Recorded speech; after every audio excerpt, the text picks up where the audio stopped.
இந்த காலவேளையிலே தேவனுடைய வசனத்தை கேட்க வந்திருக்கிற உங்கள் யாவரையும் இயேசுவின் திருநாமத்தினாலே வாழ்த்துகிறேன். கர்த்தருடைய கிருபையும் ஆசீர்வாதமும் இந்த நாளிலே உங்கள் அனைவருக்கும் உண்டாவதாக.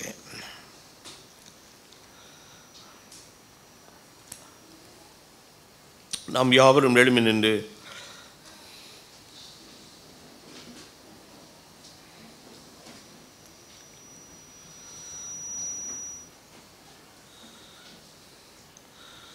ரெண்டு வசனங்களை நாம் வாசிக்க வேண்டும். ஒன்று எரேமியா 9வது அதிகாரத்தின் 23, 24 வசனங்களையும்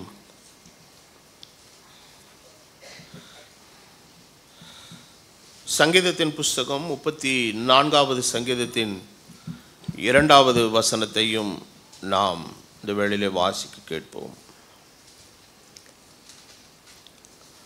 எரேமியா 9, 23, 24. ஞானி தன் ஞானத்தை குறித்து மேன்மை பாராட்ட வேண்டாம், பராக்கிரமன் தன் பராக்கிரமத்தை குறித்து மேன்மை பாராட்ட வேண்டாம், ஐஸ்வர்யவான் தன் ஐஸ்வர்யத்தை குறித்து மேன்மை பாராட்ட வேண்டாம். மேன்மை பாராட்டுகிறவன் பூமியிலே கிருபையையும் நியாயத்தையும் நீதியையும் செய்கிற கர்த்தர் நான் என்று என்னை அறிந்து உணர்ந்திருக்கிறதை குறித்தே மேன்மை பாராட்ட கடவன் என்று கர்த்தர் சொல்லுகிறார். இவைகளின் மேல் பிரியமாயிருக்கிறேன் என்று கர்த்தர் சொல்லுகிறார்.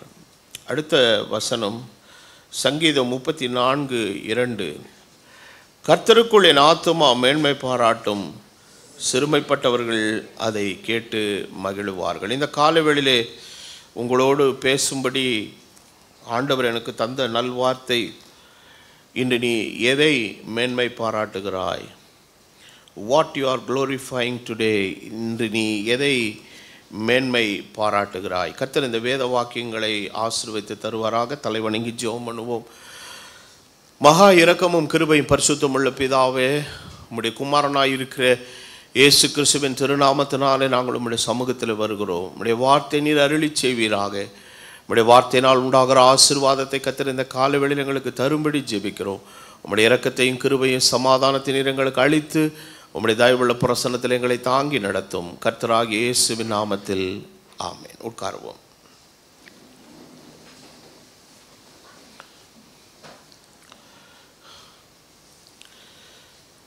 ஞானி தன் ஞானத்தை குறித்து மேன்மை பாராட்ட வேண்டாம், பராக்கிரமன் தன் பராக்கிரமத்தை குறித்து மேன்மை பாராட்ட வேண்டாம், ஐஸ்வர்யவான் தன் ஐஸ்வர்யத்தை குறித்து மேன்மை பாராட்ட வேண்டாம். மேன்மை பாராட்டுகிறவன் பூமியிலே கிருபையையும் நியாயத்தையும் நீதியையும் செய்கிற கர்த்தர் நான் என்று என்னை அறிந்து உணர்ந்திருக்கிறதை குறித்து மேன்மை பாராட்ட கடவன். நாம் வாழக்கூடிய இந்த உலகத்தில் கிறிஸ்துவை அறியாத நிலையில் வாழக்கூடிய மக்கள் தங்களுடைய வாழ்க்கை நிலையை குறித்து மிகப்பெரிய கற்பனைகளிலும் மேன்மை பாராட்டக்கூடிய எண்ணங்களிலுமாய் செல்லக்கூடிய ஒரு மனோபாவம் இன்றைக்கு பொது உலகத்தில் இருக்கிறது. இன்றைக்கு நாம் ஒரு விஷயத்தை பெரிதாக மேன்மை பாராட்டுகிறோமோ என்றால், இன்னும் அதைவிட மேன்மையான ஒன்றை இன்னும் அறியாத வரை நாம் அறிந்திருக்கிற ஒன்றை தான் என்ன பண்ணுவோங்க, மேன்மையாக பேசிக்கொண்டே இருப்போம். தான் ஏற்கனவே மேன்மை பாராட்டி உயர்வாக கருதக்கூடிய ஒரு விஷயத்தை விட இன்னும் மேலான ஒன்றை அவன் பார்க்கும்போது, அதை அறிந்து கொள்ளும்போது, இவன் ஏற்கனவே உயர்வாக மேன்மையாக நினைத்த விஷயம் என்ன இருக்குதுங்க, ஒரு சாதாரண ஒரு விஷயமாக மாறிவிடுகிறது. ஒரு உதாரணத்துக்கு, ஏதோ ஒரு குறிப்பிட்ட இடத்துல போய் ஒரு குறிப்பிட்ட உணவை நம்ம சாப்பிட்றோம், காலமெல்லாம் அதை பற்றி பேசுவோம், ரொம்ப நல்லா இருந்ததுங்க, ரொம்ப நல்லா இருந்ததுங்க அப்படின்னு சொல்லி நம்ம பலருக்கிட்டத்தில் சொல்கிறோம். ஆனால் அதை விட இன்னும் ஒரு சிறப்பான ஒன்றை, அதே உணவை வேறு ஒரு இடத்துல சாப்பிட்டு அதனுடைய ருசியை அனுபவிக்கும் போது ஏற்கனவே சாப்பிட்டது என்ன ஆயிருங்க, ஒரு மட்டமானதாயிரும். இல்லைங்க, அதெல்லாம் இது தூக்கி சாப்பிட்டுருச்சு அப்படின்னு நம்ம சொல்கிறோம். இப்படி உலகத்தில் மனுஷன் எவ்வளோ விஷயங்களை மேன்மையாய் அவன் தன்னுடைய நிலையில் அவன் வைத்து பெருமை பாராட்டி கொண்டிருக்கிற ஒரு காலம். எனக்கு சிலருடைய மேன்மை பாராட்டுதலினுடைய விஷயங்களை எல்லாம் குறித்து பார்க்கும்போது அவங்க எவ்வளவு குறுகின மனதோடும் இன்னும் மேன்மை பாராட்ட வேண்டியதற்குரிய காரியத்தை செய்யாமல் இருப்பது அவருடைய அறியாமை என்பது நமக்கு என்ன செய்துங்க தெரிகிறது. நான் சிறுவராயிருந்த காலத்தில் எல்லாம் பொதுவாக எல்லாரும் கடிதாசி எழுதும்போது கூட தங்களுடைய பட்ட படிப்பை கடைசியில் என்ன செய்வாங்க, போட்டி எழுதுவாங்க. அந்த காலங்களில் ஒருத்தரை அறிமுகப்படுத்தும் போது ஹீ இஸ் அ கிராஜுவேட் அப்படின்னு ஒரு வார்த்தை ஒன்று யூஸ் பண்ணுவாங்க.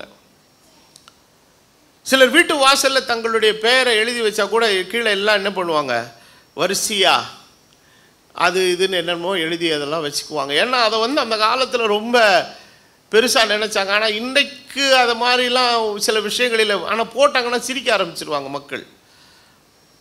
ஏன்னா இன்றைக்கு மக்களுடைய வாழ்க்கை தரமும் கல்வி தரமும் இன்றைக்கு உயர்ந்திருக்கிறதுனால எல்லாரும் படிச்சிருக்கிறாங்க. இதை ஒருத்தர் குறிப்பிட்டு போடும் பொழுது என்ன பெரிய இது படிச்சுட்டா நாங்கள் கூட தான் படிச்சிருக்கிறோம் அப்படின்னு சொல்லக்கூடிய அளவுக்கு இன்றைக்கி நாரியங்கள் மாறுகிறது. அப்போ இன்றைக்கி அந்த காலங்களில் வெளிநாடுகளுக்கு யாராவது போயிட்டு வந்தால் இஸ் அ ஃபாரின் ரிட்டர்ன் அப்படின்வாங்க. ஸோ வாழ்க்கையில் மனுஷன் இன்னைக்கு மேன்மையாய் அவன் வைத்திருக்கிற காரியங்களை எல்லாம் பார்க்கும் பொழுது இவ எதை மேன்மையாக நினைக்கிறானோ அதெல்லாம் ஒன்றுமே தேவனுடைய பார்வையில் இல்லை. பிரசங்கி தன்னுடைய புத்தகத்தில் எழுதும்போது சொல்லுகிறான், அவனவன் புசித்து குடித்து அவன் நித்திரை செய்து எல்லாவற்றை அனுபவிப்பது தேவன் அவனுக்கு தந்திருக்கிற கிருபை இரக்கம் அப்படிங்கிறான்.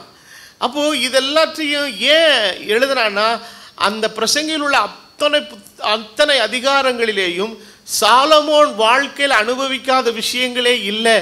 எல்லாவற்றை அனுபவித்து பார்த்தேன், எல்லாவற்றை நான் சோதித்து பார்த்து விட்டு தான் கடைசியில் ஒரு முடிவுக்கு வருகிறான். மாயை மாயை எல்லாம் மாயை, யான் அறிய வேண்டிய ஒருவரை அறிந்திருக்கிறேன், அதுதான் எல்லாவற்றை விட சிறந்தது என்கிற ஒரு மெய்யான நிலைமையில் அவன் கடந்து போனான்.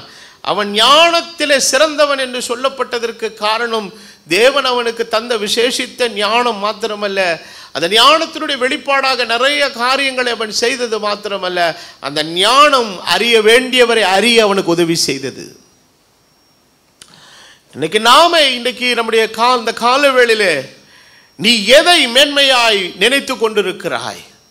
அப்போ இன்றைக்கு உலக பிரகாரமான ஒரு காரியத்தை இன்னைக்கு மேன்மைப்படுத்தி நீ நினைத்து கொண்டிருப்பாய். ஆனால் அவை எல்லாவற்றை தருகிற மேன்மையாய் இருக்கிற தெய்வத்தை இன்னும் அறிய வேண்டியபடி நீ அறியாததினாலே உன்னுடைய அறியாமையும் உன்னுடைய அறிவு குறைவும் உலகத்தில் இருக்கிற மட்டமான விஷயங்களுக்கு மேன்மை தரக்கூடிய அளவுக்கு உன்னுடைய புத்தியை மழுங்க செய்திருக்கிறது என்பதுதான் வேதனையான ஒரு காரியம்.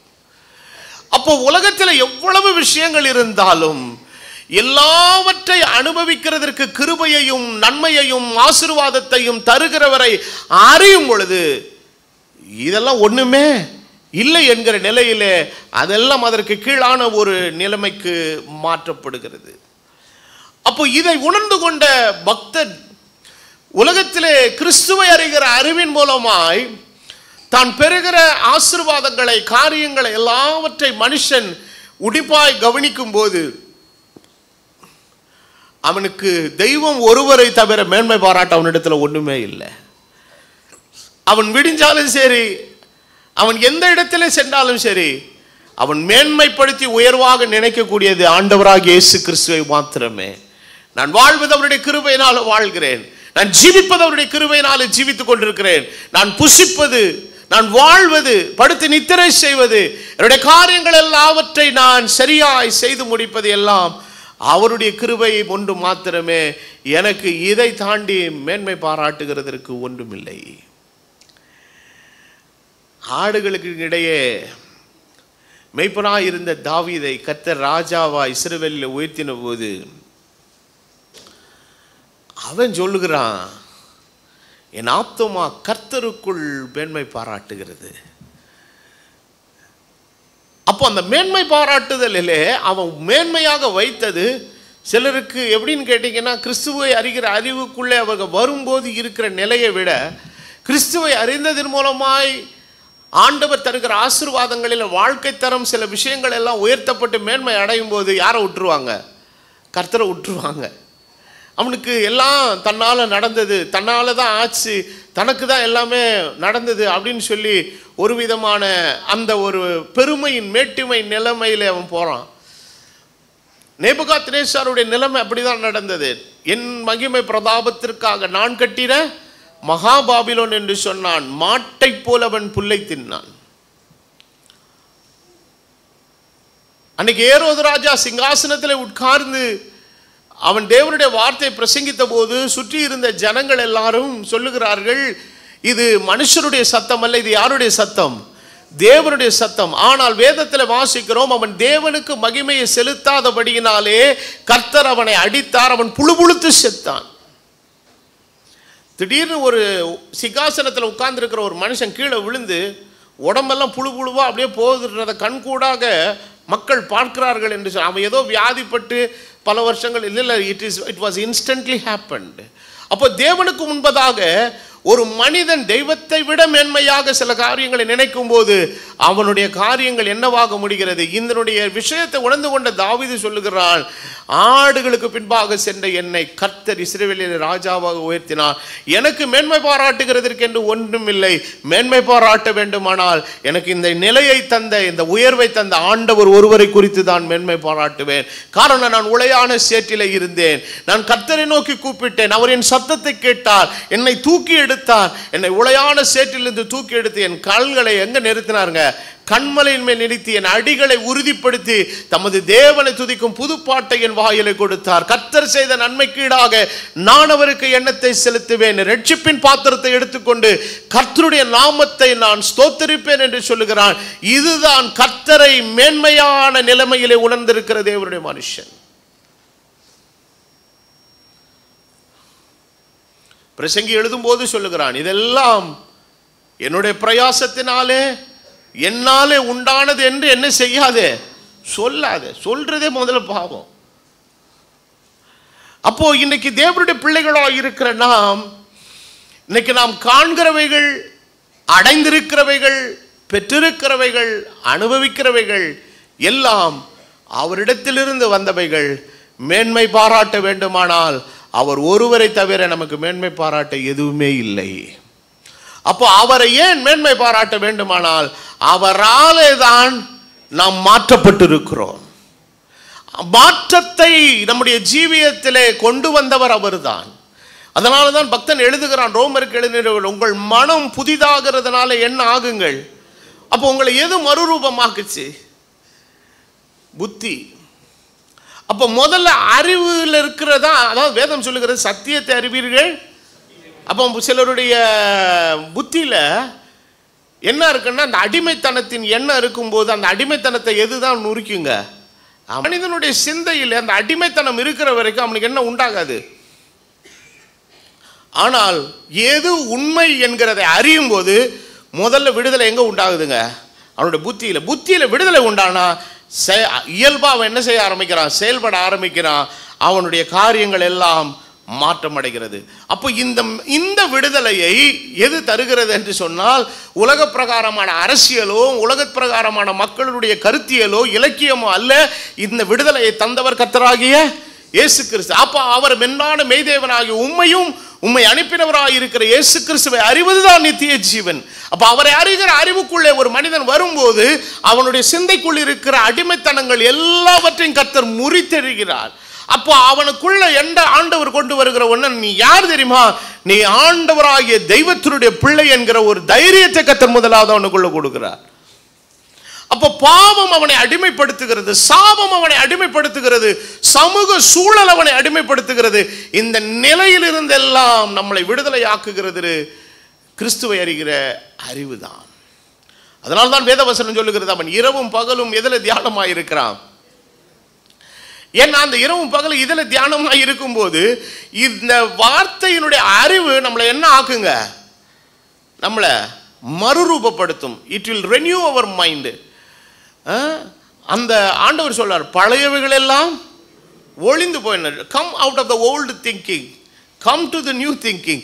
பழைய யோசனைகளுக்குள்ள போவாது. அப்போ யோசனைகள் என்பது நம்முடைய யோசனைக்கும் அறிவுக்கும் என்ன இருக்குதுங்க? சம்பந்தம் இருக்குது. அப்போ பழைய யோசனை என்ன?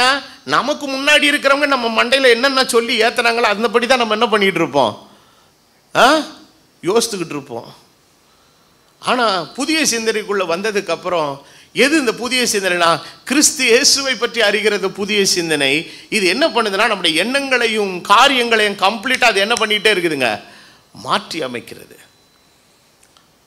ஆனால் இந்த அறிவும் இந்த வெளிச்சமும், நான் சொல்கிற வார்த்தையை நல்லா கவனிங்க, தேவனுடைய வசனத்தை அறிகிற அறிவின் மூலமாக நமக்கு கிடைக்கிற விடுதலையும் வெளிச்சமும் நம்மளை பெருமைக்கு உரியவர்களாக அல்ல, தாழ்மைக்குரியவர்களாய் நம்மளை மாற்றும்.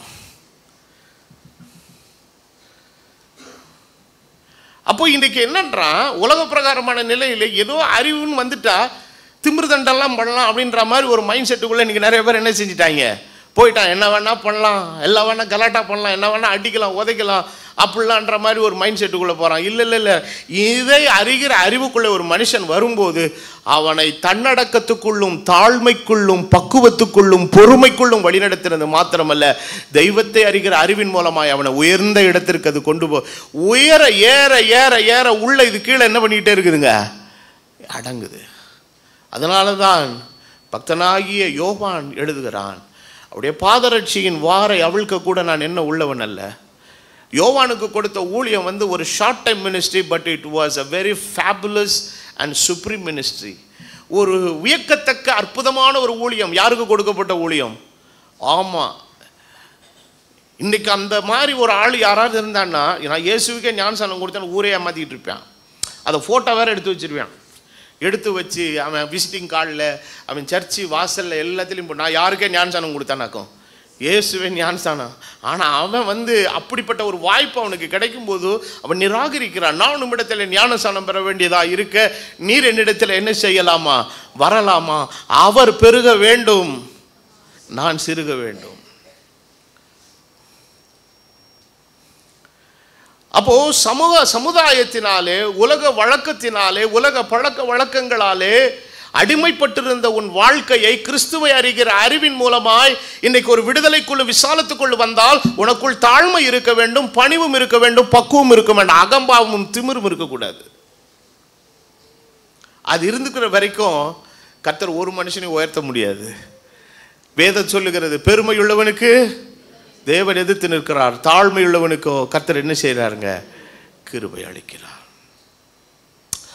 அப்போ அப்போஸ்தலனாகிய பவுல் சொல்லுகிறான், நான் எவ்வளோ விஷயங்களை ரொம்ப மேன்மையாக நினச்சிட்டு இருந்தேன், ஆனால் அறிய வேண்டியவர் அறிஞ்சதுக்கு அப்புறம் தான் எனக்கு தெரிஞ்சிச்சு, உப்பு சப்பு இல்லாத விஷயத்தில் நான் என்ன பண்ணிக்கிட்டு இருந்தேன் இவ்வளோ நாள், ரொம்ப மேன்மையாக இடப்படாது பேசிக்கிட்டு இருந்தேனே. ஒருத்தர் தக்காளி சோறை சாப்பிட்டுட்டு அவன் ஹைதராபாத் பிரியாணின்னு மேன்மையாக பேசுனான்னு அவனை போல் பைத்தியக்காரன் உலகத்தில் எவ்வளவுமே இல்லை. காரணம், இன்னும் அறிய வேண்டிய நிஜத்தை அவன் இன்னும் என்ன செய்யலை, அறியலை. வா, நீ வா, என் கூட வா, ஹைதராபாத்துக்கு வா, நான் கூட்டு போய் உன்னை வாங்கி தரேன். ஏங்க இது வந்து ருசியே வித்தியாசமாக இருக்குதுங்க, இது தாண்டா பிரியாணி, நீ அது அது அது வந்து தக்காளி சோறு. இது இப்போ தக்காளி சோறுக்கு இது கேட்ட இருக்குது, நிறைய வித்தியாசம் இருக்குது. அப்போது வேத வசனம் நமக்கு சொல்லுகிறது, மேன்மை பாராட்டுகிறவன் கர்த்தர் நான் என்று என்னை அறிந்து என்னை உயர்ந்திருக்கிறது. இன்னைக்கு இந்த கால வேளையில நான் அவரை அறிந்திருக்கிறேன் என்கிற மேன்மை எத்தனை பேருக்குள்ள இருக்குது?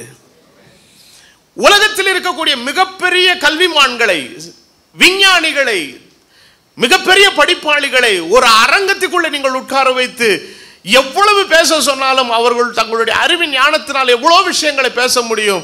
ஆனால் அறிய வேண்டியவரை அறிந்திருக்கிற ஒருவன் அங்கே இருப்பானால் அவன் எழுத படிக்க தெரியாதவனாய் இருந்தாலும் அவர்கள் எல்லாரை விட அவன்தான் மென்மையானவன். காரணம், அவரை அறிந்திருக்கிறான். அவரை யார் என்று அறிந்திருக்கிறான். கலாத்தியர்களின் நிருபத்தின் 6வது அதிகாரத்தின் 13-14 வசனங்களை நீங்கள் வாசிக்கும் போது வேத வசனம் சொல்லுகிறது, விருத்த சேதனம் அடைந்திருக்கிற அவர்களும் நியாயப்பிரமாணத்தை கை கொள்ளாமல் இருக்கிறார்கள். அப்படி இருந்தும் அவர்கள் உங்கள் மாம்சத்தை குறித்து மேன்மை பாராட்டும்படிக்கு நீங்கள் விருத்த சேதனம் பண்ணிக்கொள்ள வேண்டும் என்று விரும்புகிறார்கள். நானோ நம்முடைய கர்த்தராகிய இயேசு கிறிஸ்துவின் சிலுவையை குறித்தே அல்லாமல் வேறொன்றையும் குறித்து என்ன செய்யாதிருப்பேனாக, மேன்மை பாராட்டாதிருப்பேனாக. அவராலே உலகம் எனக்கு அறையுண்டு இருக்கிறது, நானும் உலகத்துக்காக சிலுவையில் அறைந்தேன். நான் மேன்மை பாராட்டுகிறது கொண்டு இருக்குன்னா அது அந்த கல்வாரி சிலுவை தான். காரணம், என்னுடைய வாழ்க்கையை மாற்றின ஒரு இடம் இதுதான். அப்போ என்னுடைய வாழ்க்கைக்குள் சாபம் இருந்தது, என் வாழ்க்கைக்குள் பாவம் இருந்தது, என்னுடைய வாழ்க்கைக்கு மீது, என் தலையின் மீது நித்திய ஆக்கினை விதிக்கப்பட்டிருந்தது. இவை எல்லாவற்றை மாற்றி என் தலைவிதியை தலைகீழாக புரட்டி போட்ட ஒரு இடம் கல்வாரி சிலுவை. அப்போ அவர் எனக்காக மரித்ததினாலே, எனக்காக ரத்தம் சிந்தினதினாலே என் பாவங்கள் எனக்கு மன்னிக்கப்பட்டது, என் சாபங்கள் என்னை விட்டு நீக்கினது.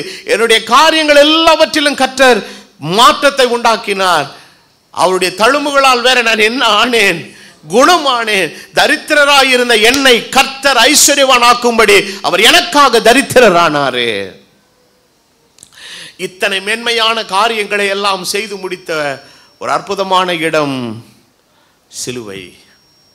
அப்ப சிலுவை இவ்வளவு விஷயத்தை செய்யுமா அப்படின்னா நிச்சயமா செய்யும். இன்னைக்கு உலகத்தில் இருக்கக்கூடிய மக்கள் வேற விதமா கிறிஸ்தவத்தை புரிஞ்சு வச்சிருக்கிறாங்க. ஆனா சிலர் செய்த காரியங்களினுடைய சில தவறான காரியங்களால இன்னைக்கு அப்படிப்பட்ட ஒரு ராங் இம்ப்ரெஷன் இன்னைக்கு என்ன செஞ்சிருச்சிங்க, உலகத்தில் இருக்கிற மக்கள் மத்தியிலே இருக்கிறது. அப்போ கிறிஸ்தவத்தை ஒரு மனிதன் ஏற்றுக்கொள்வதனால யாரோ ஏதோ ஒன்றை கொடுத்து அவர்கள் வாழ்க்கை தரத்தை உயர்த்துகிறதுனால உண்டாகிறது அல்ல அந்த மேன்மை, அவரை அறிகிற அறிவினால அது உண்டாகிறது அந்த மேன்மை. அல்லேலூயா. அப்போ அவரை அறிகிற அறிவுக்குள்ளே ஒரு மனுஷன் வரும்போது அந்த காரியங்கள் அவனுடைய ஜீவியத்தை என்ன செய்துங்க, மாற்றுகிறது. அந்த நாட்களில் மிஷனரிகள் வந்தபோது மக்களுடைய வாழ்க்கை தரத்தை உயர்த்துகிறதற்காக கல்வியை கொடுத்தார்கள், மருத்துவத்தை கொடுத்தார்கள், மக்களுக்கு வேண்டிய அடிப்படை சில தேவைகளை எல்லாவற்றை கொடுத்தார்கள். ஆனால் உண்மையாகவே கிறிஸ்துவை ஏற்றுக்கொண்டு வந்த ஒரு கூட்டம் இருந்தாலும் சில உலக பிரகாரமான நன்மைகளுக்காக சிலர் கிறிஸ்தவத்தை ஏற்றுக்கொண்ட ஒரு நிகழ்வு வரலாற்றில் இருந்தது என்பது நிதர்சனமான உண்மை. ஆனால் எல்லாரும் அப்படிப்பட்டவர்கள் அல்ல. இன்னைக்கு நாம் எல்லாரும் வந்ததுனால இம்மானுவேல் ஜெபத்தில் நமக்கு மாசம் ஏதாவது கொடுப்பாங்கன்னா நீங்க வந்தீங்க, இல்ல, நீங்கள் அறிய வேண்டியவரை அறிந்து கொண்டால் அவர் உங்கள் வாழ்க்கையை மாற்றுவார். ஹல்லேலூயா. கிறிஸ்து இயேசுவை பற்றி விசுவாசத்தினாலும் தேவன் மீது வைத்திருக்கிற அன்பினாலும் நாம் ஒருவர் பாரத்தை ஒருவர் சுமக்கிறோம், நம்முடைய நன்மைகளை காரியங்களை ஒருவரோடு ஒருவர் பகிர்ந்து கொள்கிறோம், அது வேற விஷயம். ஆனால் இதற்காக தான் நான் வந்திருக்கிறேன் என்பது அது நிஜம் அல்ல. அதற்காக ஒருவரும் இங்கு வரவும் இல்லை. வந்தவர்கள் எல்லாரும் கிறிஸ்துவை அறிய வேண்டும் என்பதற்காக வந்திருக்கிறார்கள். அந்த காலங்களில் கிறிஸ்தவத்தை ஏற்றுக்கொண்டதனாலே ஒரு சமூக பாதுகாப்பு இருந்தது. சமூகத்தில் அவ்வளவு அவலவங்கள் மோசமான காரியங்கள் இருந்ததனாலே கிறிஸ்தவத்துக்குள்ளே வரும்போது அவர்களுக்கு ஒரு சின்ன பாதுகாப்பும் ஒரு கம்ஃபர்ட் ஒரு அடைக்கலமும் அவர்களுக்கு கிடைத்ததனாலே சிலர் அந்த சூழ்நிலைக்காக வந்தவர்களும் உண்டு. இதெல்லாம் மிக குறைந்த விழுக்காடு தான். ஆனால் பெரும்பான்மை விழுக்காடு எதற்காக வந்தவர்கள் என்றால் நித்திய ஜீவனை பற்றி கொள்ளும்படியாய் வந்த கூட்டம். இது எல்லா காலங்களிலும் இருந்ததுனால இருந்ததுதான். இது இயேசுனுடைய ஊழியத்தில் இருந்ததில்லை. ஒரு நாள் சாப்பாடு போட்டவொன்னு ஒரு க்ரௌடு வந்துச்சா இல்லையா? அவன் சொன்னான், நீ எதனால வந்திருக்க தெரியுமா? அப்பம் சாப்பிட்டு திருப்தியானதுனால. போன வாரம் எல்லாரும் நம்ம ப்ரேயர் மீட்டிங்கு போனோம், மண்ணா போடுற பிரியாணிக்காக வந்தோம் இல்லையே. அந்த கூட்டத்தில் நம்ம எல்லாரும் கலந்து கொள்ளணும், அந்த குடும்பத்துக்கு ஒரு ஆறுதல் உண்டாகணும், கர்த்தருடைய வார்த்தையை நல்லா கேட்கணுங்கிற நோக்கத்தோடு வந்தோம். அந்த நோக்கத்தையும் கர்த்தர் ஆசீர்வதித்தார். காரசாரமான பிரியாணியும் கர்த்தர் கொடுத்தார். ஐயா, நீ மேன்மை பாராட்ட வேண்டியது சிலுவை ஒன்றுதான். உன் வாழ்க்கையை தலைகீழாக மாற்றுகிற வல்லமை அந்த சிலுவைக்கு தான் உண்டு. இந்த சிலுவையை விட்டு நீ போனால் உனக்கு வேற கதியே கிடையாதுயா. எங்கேயோ இருந்த நம்மை, எங்கேயோ குப்பையில் இருந்த நம்மை, கூளத்தில் இருந்த நம்மை ஆண்டவர் நம்மளை தூக்கி எடுத்து இன்னைக்கு நம்முடைய ஜீவியத்தை கர்த்தர் புதிதாக மாற்றுகிறாரானால் அன்றைக்கு உனக்காக அவர் சிந்தின அந்த இரத்தம் விலையாக கொடுக்கப்பட்டதனாலே, அவர் பிணையாக உனக்காக மாறினதனாலே அந்த மீட்பும் விடுதலை உனக்கு உண்டானது. இன்னைக்கு நீ மேன்மை பாராட்ட வேண்டியது அந்த சிலுவையை. The cross has become great not because it is a symbol, because the Christ was crucified on the cross. ஒரு அடையாளத்தினாலே சிலுவை மேன்மைப்படுத்தப்படுகிற ஒன்று அல்ல. அது இவ்வளவு பெரிய சிறந்த அடையாளமாக மாறினதற்கு காரணம் கிறிஸ்து அதிலே அறையப்பட்டு ரத்தம் சிந்தினபடியினாலே.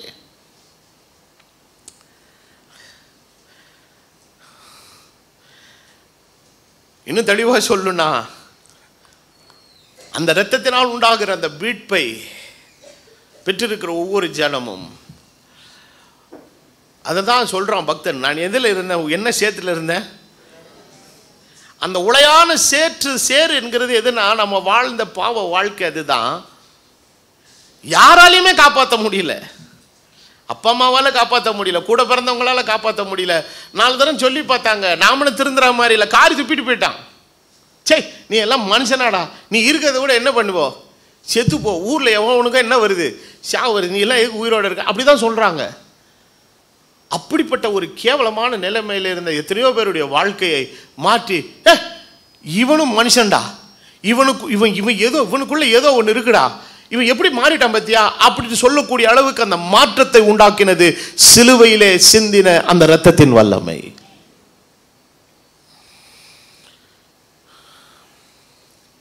அப்போ உலகத்தில் இருந்த ஒன்றை வெளியே எடுத்து அந்த சிலுவை மாத்தினதுக்கு அப்புறம் நீ மேன்மை பாராட்ட வேண்டியது எதை மாத்திரம்தான். இப்போ உலகத்தை திருப்பி மேன்மை பாராட்ட போனா உங்களுக்கு என்ன பண்றது? அப்போ ஒரு நாள் வரைக்கும் சிலுவை மேன்மையா தெரிஞ்சிச்சு. இப்போ சிலர் அப்படிதான் கல்யாணம் கட்டின புதுசில் கண்ணே மணியே டார்லிங்கே ஆச்சா ஊச்சாம்பா டிபியில் ஸ்டேட்டஸ்லாம் பார்த்தீங்கன்னா படத்தை போட்டு அப்படியே பயங்கரம், அவங்க அப்படியே இதுவாக இருக்காங்களாம். ஒரு மாதம் ஆன ஒன்று மாற்றிடுவான். எதை மாற்றிடுவான்? டிபியை மாற்றுவான், ஸ்டேட்டஸில் ஒன்றும் இருக்காது. கடைசியில் கேட்டால் என்னடா இப்படி ஆயிட்ட அப்படின்னு கேட்டால், எதுக்கு கல்யாணம் பண்ணேன்னே தெரியலங்கிறான். நான் சொல்லுகிறேன், உண்மையாகவே குடும்ப வாழ்வை சரியானபடி வாழ தெரிந்தவன் ஆண்டுகள் கடந்து போக போக தான் அதோட ருசி ஜாஸ்தியாக. மீன் குழம்பு மாதிரி அது சமைச்ச உடனே திண்டிங்கன்னா டேஸ்ட்டாக இருக்காதியா. டைம் ஆக ஆக நான் சொல்லுவேன், சிலர்லாம் சொல்லுவாங்க செஞ்சுட்டு அடுத்த நாள் சாப்பிடணும். நான் சொல்லுவேன் 5 நாள் கழித்து அது சுண்ட குழம்பா தின்னுப்பார்.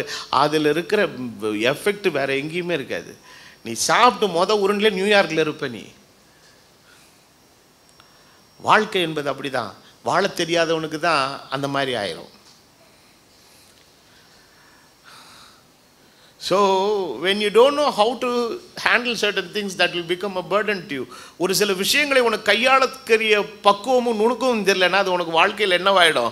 பாரம் ஆயிடும். ஆனால் அதை கையாள தெரிஞ்சிருச்சுன்னா அது உனக்கு உதவியாகவும் இருக்கும், அது லகுவாகவும் மாறிடும். கிறிஸ்தவ வாழ்க்கை என்பது ஒரு பாரம் நிறைந்த ஒரு வாழ்க்கையில் இது ஒரு லகுவான வாழ்க்கை. ஆண்டவருடைய வேத வசனம் சொல்ல, அவருடைய நுகம் மெதுவாயும் அது லகுவாயும் இருக்கிறது. நீ மேன்மை பாராட்ட வேண்டிய சிலுவை. 2வது சங்கீதம் 71:16 சொல்லுகிறது, கர்த்தராகிய ஆண்டவருடைய வல்லமை முன்னிட்டு நடப்பேன், அவருடைய நீதியை பற்றியே மேன்மை பாராட்டுவேன்.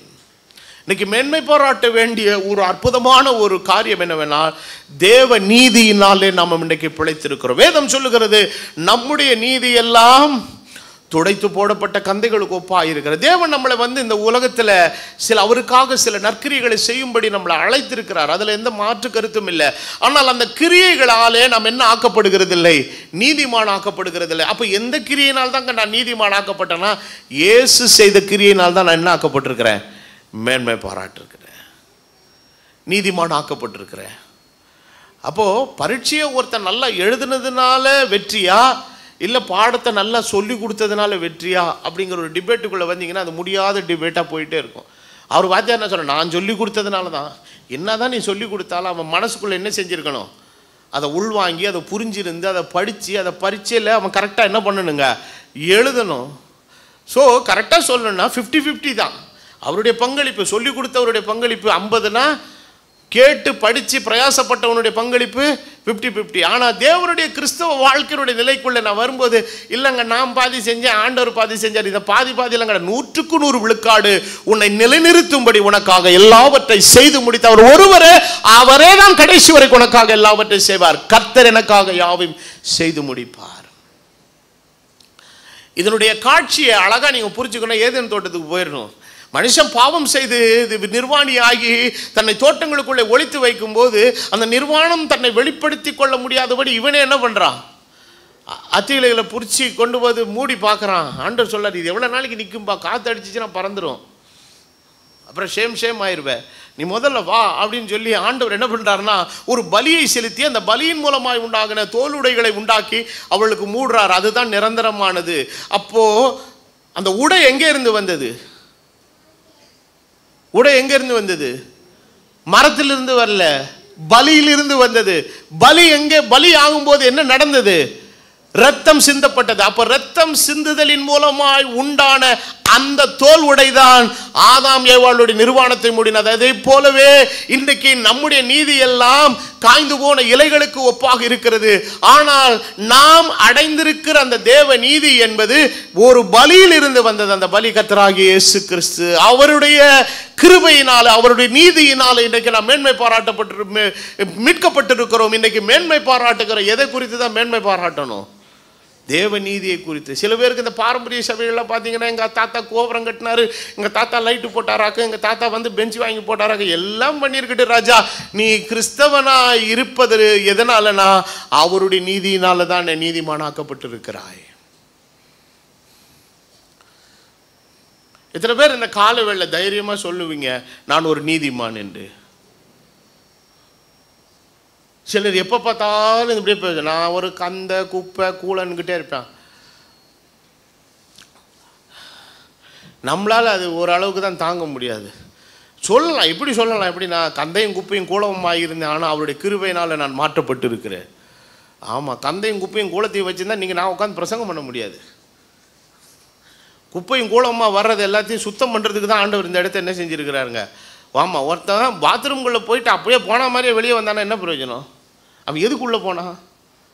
அந்த பைத்தியக்காரனுக்கு வேண்டிய எல்லாம் உள்ளே இருக்குது. சோப்பு இருக்குது, ஷாம்பு இருக்குது, குளிக்கிறதுக்கு நல்ல துணி இருக்குது, தண்ணி இருக்குது, கொதிக்கிற தண்ணியை ஊற்றினா இன்னும் சுத்தமாகனா நல்ல கீசர் இருக்குது, எல்லாம் இருக்குது. போயிட்டு ஒருத்தன் அப்படியே அழுக்குருண்டே வெளியே வந்தான்னு வச்சுக்க, அவனை என்ன பண்ணுறது நீங்கள்? இல்லை இல்லை இல்லை இல்லை இல்லை அவருக்கு இங்கே உள்ள அவருக்குள்ளே ஒருத்தன் வந்துட்டானால அது அவனை கம்ப்ளீட்டாக என்ன பண்ணிடுங்க, சுத்திகரிக்கும். நீங்கள் கழுவப்பட்டீர்கள், பரிசுத்தமாக்கப்பட்டீர்கள், நீதிமான்களாக்கப்பட்டீர்கள். காரணம் அவருடைய கிருபையினால நாம் நிற்கிறோம். அவருடைய நீதி நம்மளை நீதிமானாக்கி இருக்கிறது. அப்போ மேன்மை பாராட்ட வேண்டிய சிலுவை, மேன்மை பாராட்ட வேண்டிய தேவ நீதி. மூன்றாவதாக வேதவசனம் சொல்லுகிறது, சங்கீதம் 20:6-7, கர்த்தர் தாம் அபிஷேகம் பண்ணினவர் ரட்சிக்கிறார் என்பதை இப்பொழுது அறிந்திருக்கிறேன். தமது வலதுகரம் செய்யும் ரட்சிப்பின் வல்லமைகளை காண்பித்து தமது பரிசுத்த வானத்திலிருந்து அவருடைய ஜெபத்தை கேட்பார். சிலர் ரதங்களை குறித்தும் சிலர் குதிரைகளை குறித்தும் மேன்மை பாராட்டுகிறார்கள். நாங்களோ எங்கள் கர்த்தருடைய நாமத்தை குறித்து மேன்மை பாராட்டுகிறோம். ஏன் அப்படின்னு கேட்டிங்கன்னா, அவன் என்ன நினச்சிட்டு இருக்கிறான், ரதத்தையும் குதிரையும் நம்பி இருக்கிறான். ஆனால் அவன் கர்த்தருடைய நாமத்தை என்ன செய்கிறான், நம்பியிருக்கேன். இன்றைக்கு இவ்வளவு பெரிய யுத்தத்தின் மத்தியிலேயும் அந்த இஸ்ரவேல் நாட்டில் மெட்ரோ ட்ரெயினுடைய ஸ்டேஷன்ஸ் எல்லாம் பார்த்தீங்கன்னா ரொம்ப ஆழமாக போட்டிருக்கிறான். இப்போ நம்ம ஊர் சென்னையிலெல்லாம் மெட்ரோ ட்ரெயின் இருக்குது. அது மேலே இருந்து அண்டர் கிரவுண்டில் போகணுன்னா ஒரே ஒரு படி தான் இருக்கும். ஒரு எஸ்கலேட்டரில் மேலே ஏறினீங்கன்னா ஒரு 15 அடி 20 அடியில் உங்களுக்கு அண்டர் கிரவுண்ட் பேஸ் வந்துடும், அந்த ட்ரெயின் போகிற பேஸு. அதுக்கப்புறம் டிக்கெட் வாங்குகிற இடம் இருக்குது, அதுக்கப்புறம் இன்னொரு சின்ன பேஸ் இருக்குது, அதில் போனீங்கன்னா ட்ரெயின் போகும். ஆனால் இவன் எப்படி கட்டி வச்சுருக்கிறான்னா, கிட்டத்தட்ட ஒரு 7-8 எஸ்கலேட்டரில் இறங்கணும். அப்போனா எவ்வளோ ஆழத்தில் போட்டிருப்பான் பாருங்கள். அப்போ அதை டிசைன் பண்ணும்போதே எப்படி டிசைன் பண்ணியிருக்கிறான்னா, யுத்த காலங்கள் வரும்போது அத்தனை ஜனங்களை உள்ளே கொண்டு வந்து பாதுகாப்பாக வைக்கிறதுக்காக நீங்கள் அந்த ட்ரெயினை விட்டு வெளியே வந்தீங்கன்னா மேலே அந்த தர மட்டத்துக்கு நீங்கள் வர்றதுக்கே டைம் எடுக்கும். ஏன்னா ஒரு எஸ்கலேட்டரில் ஏறி அப்புறம் இன்னொரு எஸ்கலேட்டரில் ஏறி, எஸ்கலேட்டர்ன்றா நகரும் படி, அந்த நகரும் படியில் ஒரு 7-8 ஏறினீங்கன்னா தான் எங்கேயே வர முடியுங்க, அந்த தரைத்தளத்துக்கே வர முடியும். அப்படின்னா அவன் எவ்வளவு ஆழத்தில் அதை போட்டிருப்பான் பாருங்க. ஆனால் அந்த இடத்துல உட்காந்துக்கிட்டு ஜனங்க நல்லா கிட்டார் வச்சுக்கிட்டு பாட்டு பாடுது, நம்மளாக இருந்தால் பீதி பிடிச்சி உட்காந்துருவோம். காரணம், அவனுக்கு அந்த யுத்தங்களும் அந்த வெடிசூட்டு அணுகுண்டு சத்தங்களும் வந்து அவனுக்கு என்ன பண்ணி போச்சுங்க, பழகி போச்சு. சின்ன பிள்ளைங்க கூட அவ்வளோ தைரியமாக இருக்குதுங்க. அவ்வளோ வெறியா நின்றுக்கிட்டு அந்த இஸ்ரவேல் கொடியை பிடிச்சிக்கிட்டு எல்லாம் உட்காந்து பாட்டு பாடுதுங்க. சமாதானத்தின் பாடல் அது பாடுது. காரணம் என்னவென்றால் தங்களுக்காக யுத்தம் பண்ணுகிற தேவன் ஒருவர் இருக்கிறார் என்கிறத அவள் அறிந்திருந்ததுனாலே. இன்னைக்கு அப்படிப்பட்ட ஒரு ஜனத்தோடு கூட கர்த்தர் உங்களை கொண்டு போய் இணைத்து வைத்திருக்கிறார். ஆனால் இன்றைக்கு நீ எதை மேன்மை பாராட்டி கொண்டிருக்கிறாய்? நீ நம்புகிற ரதமும் நீ நம்புகிற குதிரை விழுந்து போகும். ஆனால் கர்த்தருடைய நாமம் நமக்கு பலத்த துருகம். நீதிமான் அதற்குள் ஓடி எப்படி இருப்பான்? சுகமாய் இருப்பான். அந்த நாமம் நம்ம ரட்சித்த நாமம். அந்த நாமம் நம்ம உயர்ந்த அடைக்கலத்தில் வைத்திருக்கிற நாமம். இந்த உலகத்தினுடைய எந்த தீமையும் நம்மை தொடாதபடி காக்கிற ஒரு அடைக்கலம் உண்டானால் ஆண்டவராகிய இயேசுவின் நாமம். அந்த நாமம் எல்லா நாமத்திற்கும் மேலான நாமம். வானோர் பூதலத்தோர் பூமியின் கீழானோர் எல்லாருடைய முழங்காலும் முடங்கும்படியான ஒரு நாமம் உண்டானால் கர்த்தராகிய இயேசு கிறிஸ்துவின் நாமம். அந்த நாமத்தினாலே நான் மீட்கப்பட்டிருக்கிறேன். அந்த நாமத்தினாலே நான் ஞானஸ்நானம் பெற்றிருக்கிறேன். அந்த நாமத்தையே நம்பி இருக்கிறேன். அந்த நாமத்தினாலே தான் நான் ஜெபிக்கிறேன். எனக்கு வேண்டிய யாவையும் அந்த நாமம் தந்து கொண்டிருக்கிறது. கர்த்தருடைய நாமம் பலத்த துருகம். இன்னைக்கு நீ எதை மேன்மை பாராட்டி கொண்டிருக்கிறாய்? ஆனால் மற்றதை நம்பி நம்மை குறித்து வேதம் சொல்லுகிறது, அவர்கள் எல்லாரும் முறிந்து விழுந்தார்கள். இதில் ஹைலைட்டே சங்கீதம் 29 தான். வேதவசனம் அழகாக சொல்லுகிறது, கர்த்தாவே ரட்சியும், நாங்கள் கூப்பிடுகிற நாளில் ராஜா எங்களுக்கு என்ன கொடுப்பாராக? செவி கொடுப்பாராக என்கிற ஜெபிக்கிறான். நிச்சயமாய் அவர் செவி கொடுப்பார். அவர் கூப்பிடுகிற கூப்பிடுதலுக்கு அவர் செவி கொடுக்கிற ஆண்டவர். அவர் கூப்பிடுகிற காக்கை குஞ்சுகளுக்கு ஆகாரம் கொடுக்கிற தெய்வம். அவைகளை பார்க்கிலும் நீ விசேஷித்தவன் அல்லவா? கர்த்தருடைய நாமத்தை சொல்லி நீ கூப்பிடும் போது கர்த்தர் அவருடைய கூப்பிடுதலை கேட்டு அவளை எல்லா இடுக்கண்களுக்கும் நீங்களாக்கி ரட்சிக்கிற தெய்வம். அந்த நாமம் பலத்த துருகம்.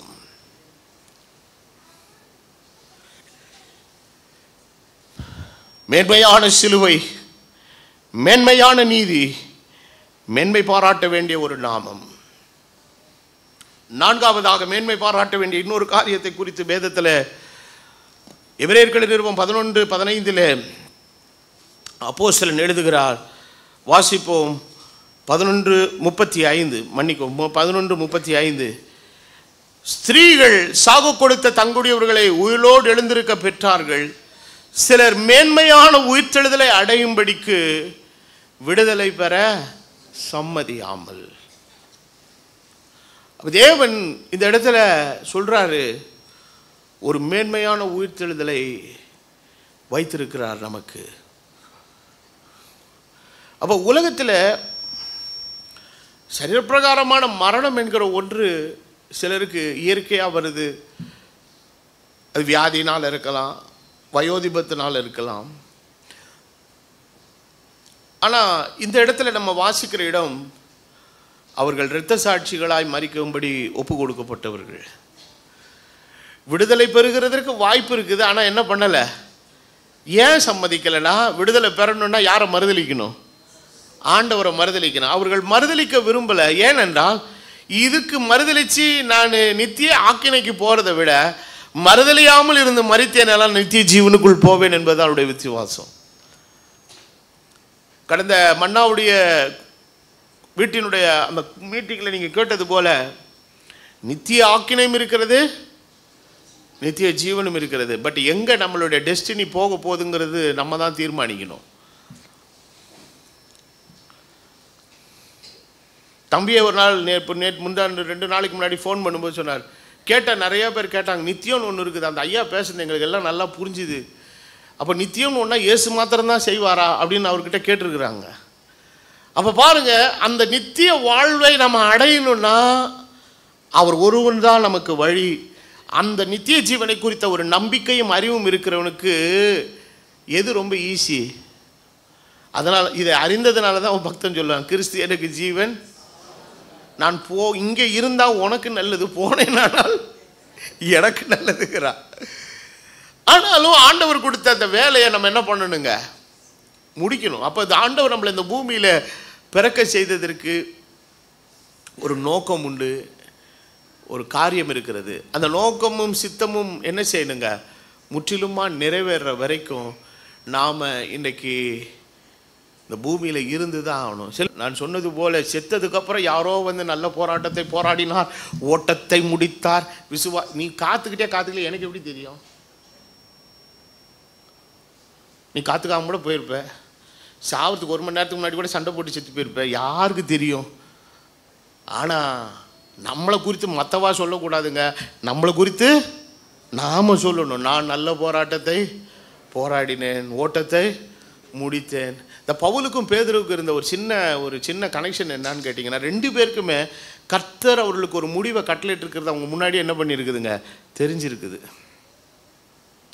தெரிஞ்சதுனால அவங்களுடைய அந்த இறுதி மணி நேரங்களை அவங்க ரொம்ப வேல்யூபிளாக அவங்க ஸ்பெண்ட் பண்ணியிருக்கிறாங்க. அந்த காலகட்டங்கள் அவர்கள் எழுதின வார்த்தைகள் மிகவும் அழுத்தம் திருத்தங்கள் நிறைந்த வார்த்தைகளாக என்ன செய்து இருக்கிறது. பேதுருவும் சொல்லுகிறார், பவுலும் சொல்லுகிறார், நான் போன பின்புன்றார். அப்போ எங்களுக்கு அப்புறம் ஒரு சின்ன சிக்கலான ஒரு சூழ்நிலை இருக்குது, அந்த சிக்கல் சரியாகணும். ஆகவே நாங்கள் சொன்னதை தயவுசெய்து என்ன பண்ணிக்கோங்க, இதில் வச்சுக்கோங்க, சிந்தனையில் வச்சு அதை எப்பொழுதும் அதை யோசனை பண்ணுங்க. அப்போ இந்த பரிசுத்தவான்கள் எல்லாருக்குள்ளும் அவர்கள் ஊழியத்தின் நிலையில் இருந்தாலும் சரி, உலக பிரகாரம் எந்த நிலையில் இருந்தாலும் சரி, கிறிஸ்துவுக்குள் வாழ்கிற ஒரு மனுஷனுக்கு என்ன முக்கியமான ஒரு காரியம் என்று கேட்டிங்கன்னா, ஒரு மேன்மையான ஒரு உயிர்த்தெழுதல் இருக்குது அப்படிங்கிறது. அப்போது இந்த உயிர்த்தெழுதலை மேன்மையாக நினைக்கிறதுனால தான் இந்த உலகத்தில் ஒரு மனுஷன் தன் ஓட்டம் தனக்கு முடியும் போது நான் போகிறதுக்கு என்ன ஆயிட்டேங்கிறான், ரெடி. சில பேர் உலகத்தை விட்டு போகிறதுக்கு ஏன் ரெடி ஆகிறான்னு கேட்டிங்கன்னா, வாழை என்ன செய்யலை, அவனுக்கு பிடிக்கல. அதனால தான் சில பேர் தன்னையே என்ன பண்ணுறான், மாய்த்து கொள்கிறான். அதுக்கு பேர் என்ன தெரியுமா, அதுக்கு என்ன பேர், கொலை. அதுவும் கொலை தான். கொலை செய்யாதிருப்பாயாகன்னா அடுத்தவனை கொலை பண்ணுறது மாத்திரம் கொலை இல்லை, உன்னை நீயே கொடுக்கிட்டாலும் கொலை தான். அதனால் தற்கொலை செய்த எவனும் தேவனுடைய ராஜ்யத்துக்குள்ளே வர முடியாது. மாம்சத்தின் கிரியைகளை நீங்கள் பார்த்தீங்கன்னா கொலைகள், வெறிகள்னு இருக்குது. இதெல்லாம் பண்ணுறவன் ஒரு வயலில் என்ன செய்ய மாட்டான். அப்போ தற்கொலை பண்ணிக்கிட்டவங்களாம் பல்லவத்துக்கு வர சத்தியமாக வரமாட்டான். They will not come to the kingdom of God if you commit suicide.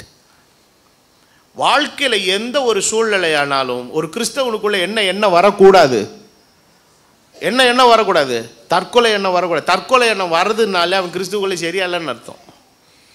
காரணம், உன்னை ஆறுதல் படுத்த, உன்னை தேறுதல் படுத்த, உன்னை தைரியப்படுத்த இவ்வளவு வேத வாக்கியங்களை கொடுத்திருக்கிறார். அவர் சொல்லுகிறார், நான் உன்னை விட்டு விலகுவதும் இல்லை, உன்னை கைவிடுவதும் இல்லை. இதெல்லாம் இருக்கும்போது எப்படி உனக்குள்ளே வரலாம்? எந்த சூழ்நிலையானாலும் கர்த்தரை துதித்து போற்றி அவருடைய நாமத்தை மகிமைப்படுத்த வேண்டும். பக்தன் சொல்லுகிறார், ஆட்டுக்கிடையிலே ஆடுகள் இல்லாமல் போனாலும், திராட்சை செடியிலே பழங்கள் இல்லாமல் போனாலும், எல்லாமே எனக்கு ஒன்றுமே இல்லாமல் போனால் நான் கர்த்தருக்குள் எப்படி இருப்பேன்னா? அப்போ ஆபகுக் தீர்க்கதரிசியால் சொல்ல முடியும்னா ஏன் நம்மளால் சொல்ல முடியாது? கர்த்தருக்குள் மகிழ்ச்சியாக இருப்பதை உங்களுக்கு கர்த்தர் தந்திருக்கிற பலன். ஆகவே நம்மளை எந்த ஒரு சூழ்நிலையும் என்ன பண்ணக்கூடாதுங்க, அப்செட் பண்ணி உட்கார வைக்க கூடாது. ஆகவே எந்த ஒரு சூழ்நிலையிலேயும் தற்கொலைக்கான எண்ணமும் முடிவும் நமக்குள்ளே வருகிறதானால் அது சரியில்லை, அது சரியில்லை. அப்போவே வேதவசனம் சொல்லுகிறது, அந்த மேன்மையான உயிர்த்தெழுதலை அடையும்படிக்கு.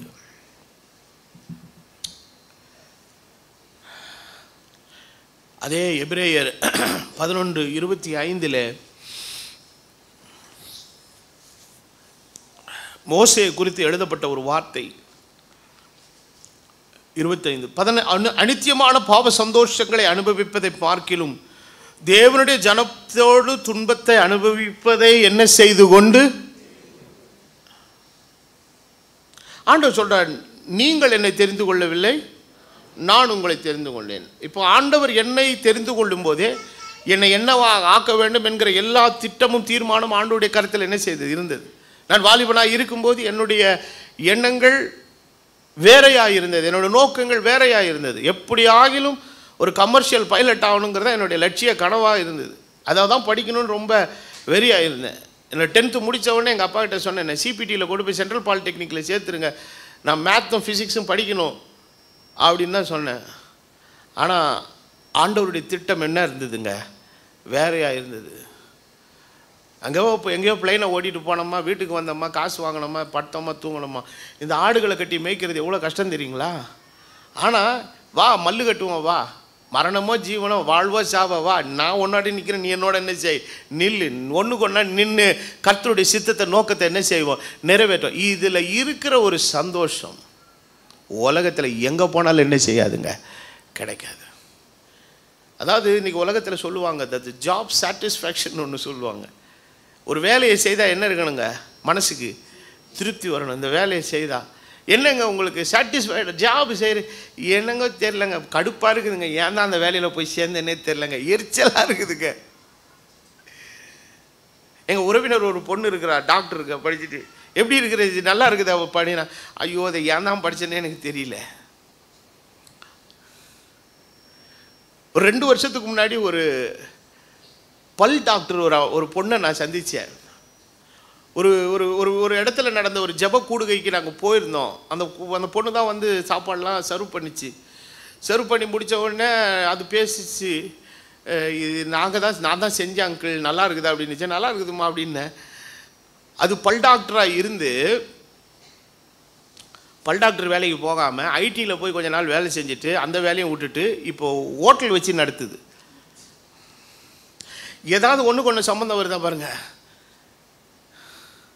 இம்சை பிடிச்ச வேலை அவ கேட்குற, ஐயோ அது இம்சை பிடிச்ச வேலைங்க, அது வேணாங்க, இதுவே எனக்கு போதுங்க, இதில் எனக்கு டெய்லி ஒரு நாளைக்கு எப்படி 2000 ரூபா 3000 ரூபா லாபம் பார்த்துறேன், எனக்கு மனசுக்கு நிம்மதியாக இருக்குது, டென்ஷன் ஃப்ரீயாக இருக்குது, ஏதோ மாவு ஆட்டினோமா, இட்லியை சுட்டோமா, விற்றோமா, வந்து படுத்து தூங்கினோமான் இருக்குது. எவன் பள்ளியோ பிடிங்கிவிட்டு என்ன ஆச்சா ஏதாச்சுன்னு பதக்குன்னு உட்காந்துருக்குதுக்கு இது ரொம்ப ஈஸியாக இருக்குதுங்க, ரொம்ப நல்லா இருக்குதுங்க அப்படின்னு சொல்லிச்சு. ஸோ மனிதனுக்கு எந்த ஒரு காரியத்தை செய்தாலும் என்ன வரமாட்டேங்குது இன்றைக்கி, ஒரு பதஷ்டம், ஒரு பயம், ஒரு சாட்டிஸ்ஃபேக்ஷன் இல்லை, ஒரே டென்ஷனு. ஆனால் உலகத்திலே சொல்கிறேன், ரொம்ப மோஸ்ட் டென்ஷனபுளான ஜாப் எதுனா ஊழிய ஜாப் தான். ஆனால் இதில் இருக்கிற சந்தோஷம் உலகத்திலேயே எந்த வேலையில் நீ வாங்க முடியாது. ஏனென்றால் நான் செய்கிற வேலையால் நரகத்தை நோக்கி போகிற ஒரு ஆத்துமா நித்திய ஜீவனை நோக்கி வருகிறது. அந்த நாளில் தேவருடைய சமூகத்தில் நிற்கும்போது இந்த பிரதருடைய ஊழியத்தில் அவர் கொடுத்த செய்தியின் மூலமாக நான் ஆண்டவரை ஏற்றுக்கொண்டேன்னு சொல்லி ஒரு கூட்டம் வந்து நிற்பான் பாருங்க. அதை பார்க்கும்போது எப்படி இருக்குன்னு கேட்டிங்கன்னா, அந்த சந்தோஷத்துக்கு மகிழ்ச்சிக்கு என்னவே இல்லைங்க. நீங்களும் சொல்லுவீங்க, இந்த ஒருத்தர் நிற்கிறார் பாருங்க, இந்த அவர் தான் எங்களுக்காக பிரசங்கம் பண்ணாருங்க, அந்த இம்மானுவேல் ஜெப வீடுங்கிற கட்டடத்தில் உளுந்து பிரசங்கம் பண்ணாருங்க. ஆனால் நானும் மோசமாக தான் வந்தேன், ஆனால் அந்த மனுஷன் சொன்ன செய்தியை கேட்டங்க, அந்த வசனம் என்ன வாழ்க்கையை மாற்றிச்சிங்க. ஆண்டவர் உங்கள் ஒவ்வொருவருடைய நீங்கள் பலனாக தேவனுடைய சமூகத்தில் வந்து நிற்கும்போது, ஒரு வாத்தியார் ஒரு கிளாஸில் நல்ல பிரயாசப்பட்டுட்டு அத்தனை மாணவர்கள் வந்து அவர் பின்னால் நின்று நாங்கள் வெற்றி அடைஞ்சதுக்கு இந்த வாத்தியாரால் தான் அப்படின்னு சொல்லி நின்னான்னா எப்படி இருக்கும்? அவ்வளோ சந்தோஷமாக இருக்கும். அதே வாத்தியார்கிட்ட படித்து 2 பேர் தான் பாஸ் பண்ணியிருக்கேன், எப்படி இருக்கும்? அந்த ஆள் மூஞ்சே காட்ட மாட்டான், ஓடி போயிடுவாங்க. வாழ்க்கையில் நிறைய விஷயங்கள் கஷ்டமாக இருக்கும், but still we make a choice. இப்போ இந்த மருத்துவ படிப்பை விட்டுட்டு ஒரு பொண்ணு வந்துருச்சு. ஏன்? அது ரொம்ப கடினமானது, கஷ்டமானது, டைம் இருக்காது, எந்த நேரம் வேணாலும் என்ன செய்வாங்க, நோயின்னு ஃபோன் பண்ணி கூப்பிடுவாங்க, எமர்ஜென்சி வாங்கன்னுவாங்க. ஆனால் இதே வேலையை ஒருத்தன் எடுத்து பேஷனாக செய்கிறான். எப்படி செய்கிறான்னா, 4 பேர் உயிர் என்ன பண்ணுறோமே, காப்பாற்றுறோமே, 4 பேருக்கு என்ன பண்ணுறோமே, உதவி செய்கிறோமே. வரும்போது ஸ்ட்ரெச்சரில் வரான், ஆம்புலன்ஸில் வரான், நொண்டிக்கிட்டு வரான், பேச்சு மூச்சு இல்லாமல் வரான். கடைசியில் அந்த அந்த அந்த மருத்துவர் எடுத்த பிரயாசத்தில் அந்த பேஷண்ட் எந்திரிச்சு சிரிச்சுக்கிட்டே நடந்து போகுது. எப்படி இருக்குன்னு நினைக்கிறீங்க? ஏன்னா அவனுக்குள்ளே என்ன சந்தோஷம்னா, நான் எடுத்த முயற்சியில் என்ன செய்யலை, பேஷண்ட் என்ன காப்பாற்றப்பட்டுருச்சு. சிலெல்லாம் அந்த எமர்ஜென்சி கொடுக்கும்போது டப்புன்னு போயிடும் பாருங்க, அவ்வளோ பிரயாசப்பட்டு. நீங்கள் நினைக்கிற மாதிரி இல்லை, அந்த மருத்துவர்களுடைய இருதயம் ரொம்ப கஷ்டப்படும், ரொம்ப கஷ்டப்படும், வேதனைப்படுச்சா இவ்வளோ பிரயாசப்பட்டு வி லாஸ்ட் தட் பேஷண்ட் அப்படிங்கிறது வருத்தம் வரும். ஆனால் மோசே குறித்து வேதத்தில் எழுதும்போது வசனம் சொல்லுகிறது, அவன் துன்பத்தை அனுபவிப்பதை தெரிந்து கொண்டான். Is it sensible? இது அறிவுள்ள ஒரு விஷயமா? துன்பத்தை அனுபவிப்பதை தெரிந்து கொள்வது ஒரு நல்ல விஷயமா? உலகத்தில் இருக்கிறவன் என்ன சொல்லுவான், பைத்தியக்காரன் அப்படிமா. ஆனால் வேதவசனம் சொல்லுகிறது, ஒரு மேன்மையான பலன் தனக்கு உண்டு என்பதை அறிந்திருந்தான். Every pain has a great reward. ஒவ்வொரு வலிக்கும் பின்னாலே மிகப்பெரிய பலன் நமக்கு வைக்கப்பட்டிருக்கிறது. அப்போ உலகத்தில் எவ்வளோ விஷயங்களை நீங்க செஞ்சுட்டு என்ன இல்லாமல் போயிடலாம், பலன் இல்லாமல் போயிடலாம். சிலர் பலன் அனுபவிச்சுட்டு நம்மளை காயப்படுத்திட்டு போயிடலாம், நம்மளை ஒரு மாதிரி ஹர்ட் பண்ணிட்டு போயிடலாம், என்னத்தையாவது பேசி விட்டு போயிடலாம். மனுஷனுடைய இயல்பு அதுதான். ஆனால் எபிரேயர்களின் நிருபம் 6ஆம் அதிகாரத்தில் வாசிக்கிறபடி நாம் செய்கிற ஒவ்வொன்றுக்கும் ஒன்றையும் மறந்து போகிறதற்கு தேவன் என்ன உள்ளவர் அல்ல, அநீதி உள்ளவர் அல்ல. காரணம், நாம் செய்த எல்லாவற்றுக்கும் உரிய பலனை கர்த்தர் என்ன செய்கிறாருங்க, தரார். ஆகவே தான் வேதவசனம் சொல்லி எகிப்தில் உள்ள பொக்கிஷங்களிலும், அப்ப எகிப்தில் என்ன இருக்குது, பொக்கிஷம் இருக்குது, ஆனால் பலன் இல்லை. பரலோகத்தில் பொக்கிஷமும் இருக்குது, பலனும் இருக்குது. அதனால தான் ஆண்டவர் சொன்னார், உன் பொக்கிஷத்தை எங்க சேருன்னாரு. எத்தனை பேருக்கு அதை கன்வெர்ட் பண்ண மாத்துறதுக்கு விருப்பமா இருக்குது? சில இப்போ கடைகள்லாம் போனீங்கன்னா ரிவார்டு பாயிண்ட்ஸ்னு ஒன்று கொடுக்குறாங்க. அப்படியே அது சேமித்து கொஞ்சம் கொஞ்சமாக வரும். கடைசியில் அது சார் 500 பாயிண்ட் இருக்குது சார், இதை காலி பண்ணிடுறீங்களான்னா, ஏதாவது ஒரு பொருளை வாங்கிட்டு இந்த 500 பாயிண்ட்டுக்கு என்ன வாங்கிக்கலாம், ஏதாவது பொருளை வாங்கிக்கலாம். நான் சொல்லுகிறேன், நமக்கு ரிவார்ட் பாயிண்ட்ஸ் எங்கே ஏறணும், பரலோகத்தில் ஏறணும். ஆனால் நீ செய்கிறத செஞ்சுக்கிட்டே இருக்கணும், எதிர்பாராமல் செய்யணும். வலது கை செய்கிறது இடது கைக்கு தெரியக்கூடாது. கர்த்தரை நம்பி என்ன பண்ணிக்கிட்டே இருக்கணுங்க, செஞ்சுக்கிட்டே இருக்கணும். நம்முடைய கணக்கில் என்ன ஏறிக்கிட்டே இருக்குங்க. ஆனால் அது இப்போ தெரியாது, போகும்போது அந்த ரிவார்ட் பாயிண்ட்ஸில் இப்போ என்ன பண்ணலாம்னா செல்ஃபோன்லேயே பார்த்துக்கலாம், நம்ம கணக்கில் எவ்வளோ பாயிண்ட்ஸு இருக்குது, இதை வச்சு என்ன பண்ணலாம். இந்த கிரெடிட் கார்டுகளுக்கெல்லாம் கூட வருங்க பாருங்கள். சில நேரங்கள் அந்த அந்த அந்த ரிவார்ட் பாயிண்ட்ஸை வச்சு நம்ம சில டிஸ்கவுண்ட்ஸை பெரிய அளவில் என்ன பண்ணலாங்க, பெற முடியும். 2000 ரூபா பொருளை கூட அப்படியே 0 வேல்யூக்கு என்ன செய்வான், கொடுப்பான். ஆனால் இது எப்படின்னு கேட்டிங்கன்னா இங்கேயே முடிஞ்சிடும். அந்த ரிவார்ட் பாயிண்ட்டை நீங்கள் கொண்டு போய் வேறு கடையில், இப்போ சென்னை சில்கில் நீங்கள் ரிவார்டை வாங்கிட்டு போத்தீஸில் போய் மாற்றணும்னா மாற்ற முடியாது. அவன் என்ன சொல்லுவான், எந்த கடையில் போய் மாற்று, எங்கே வாங்கினியோ எவன் உனக்கு பாயிண்ட் கொடுத்தானோ அங்கேயே போய் மாற்றிக்கோம்பான். ஆனால் இந்த உலகத்தில் நம்ம கிறிஸ்துவுக்காக செய்கிற எல்லா காரியமும் தேவனுடைய காரியத்தில் ரிவார்ட் பாயிண்ட் ஏறிக்கிட்டே இருக்குதுங்க. அதனால தான் ஆண்டவர் சொன்னார், பரலோகத்தில் உங்களை பொக்கிஷங்களை சேர்த்து வையுங்கள். பூச்சியும்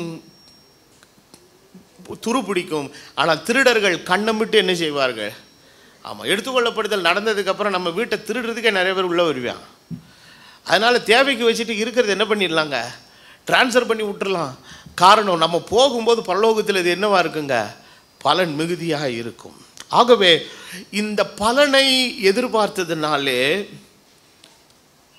அப்போ வனாந்திரத்தில் நடந்து வந்த ஒரு கூட்டத்திற்கு பலன் மேலே நம்பிக்கை இருந்தது, ஒரு கூட்டத்துக்கு இப்போ எகிப்தினுடைய பொக்கிஷத்து மேலே நம்பிக்கை இருந்தது.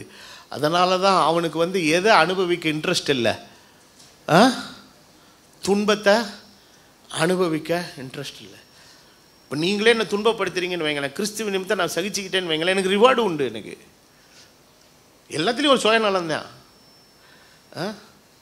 அப்போது தேவனுடைய ராஜ்யத்தில் இதெல்லாம் விட்டுட்டுலாம் என்ன பண்ண முடியாதுங்க. இப்போ எங்களுக்கு ஊழியெல்லாம் எப்படின்னு கேட்டிங்கன்னா புலிவாலை பிடிச்ச மாதிரி, விடவும் முடியாது, விட்டா கடிக்கும்.